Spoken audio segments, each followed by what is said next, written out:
తెలంగాణ కాంగ్రెస్కి 2025 బాగా కలిసొచ్చిందట. 2025 సంవత్సరంలో ఎన్నో సంఘటనలు చోటు చేసుకున్నాయి. ముఖ్యంగా తెలంగాణ రాష్ట్ర రాజకీయాల్లో 2025వ ఏడాది ఒక కీలక మలుపు తిరిగిన ఏడాదిగా నిలిచింది. ముఖ్యంగా జూబ్లీహిల్స్ బైపోల్లో కాంగ్రెస్ పార్టీ సాధించిన ఘన విజయంతో రాష్ట్ర రాజకీయ సమీకరణాలను కొత్త మలుపు తిప్పింది.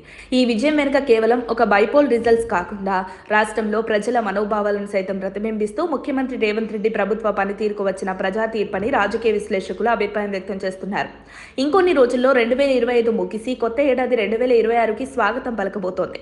ఈ క్రమంలోనే ఇప్పటికే కాంగ్రెస్ సర్కార్ కొలువుదీరి 2 ఏళ్లు పూర్తి చేసుకుంది.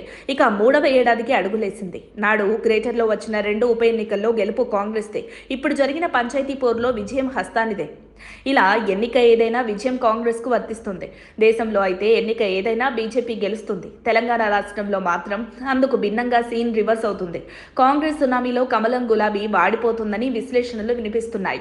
ఇక ఇదే క్రమంలో తెలంగాణ వ్యాప్తంగా 3 విడతల్లో జరిగిన పంచాయతీ పోరులో గెలుపొందిన నూతన సర్పంచ్ల ప్రమాణ స్వీకార వేడుకల తేదీని రేవంత్ ప్రభుత్వం మార్పు చేసింది. మునుపటి షెడ్యూల్ ప్రకారం ఈ నెల 20వ తేదీన జరగాల్సిన ఈ కార్యక్రమం శనివారం అవుతుండటంతో రాష్ట్ర వ్యాప్తంగా కొత్తగా ఎన్నికైన ప్రజాప్రతినిధుల నుంచి వచ్చిన వినతులను పరిగణలోకి తీసుకున్న పంచాయతీరాజ్ శాఖ ఈ మేరకు నిర్ణయం తీసుకుంది. క్షేత్రస్థాయిలో ఏర్పాట్లు చేసుకోవడానికి ఇతర సాంకేతిక కారణాల దృష్ట్యా తేదీని పొడిగించాలని అభ్యర్థనలు రావడంతో రేవంత్ ప్రభుత్వం సానుకూలంగా స్పందించి 2 రోజులు ముందుకు జరిపి డిసెంబర్ 22వ తేదీకి వాయిదా వేస్తూ రేవంత్ సర్కార్ కొత్త సర్పంచ్లకు శుభవార్త చెప్పింది.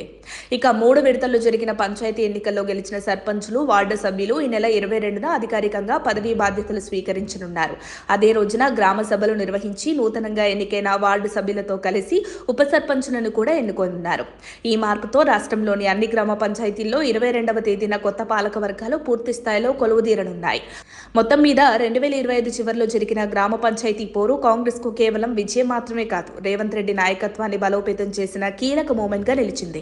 ప్రజల తీర్పు ప్రభుత్వ పనితీరు పట్ల స్పష్టమైన నమ్మకాన్ని వ్యక్తం చేస్తూ ఈ విజయం తెలంగాణ రాజకీయ దిశను మార్చిన ఘట్టంగా గుర్తింపు పొందింది. మరిన్ని అప్డేట్స్ కోసం మా కాయ్ టీవీని సబ్స్క్రైబ్ చేసుకోండి. మా వీడియో కనుక మీకు నచ్చినట్లయితే లైక్ చేయండి, షేర్ చేయండి. మీ విలువైన అభిప్రాయాలను కామెంట్ బాక్స్లో తెలియజేయండి.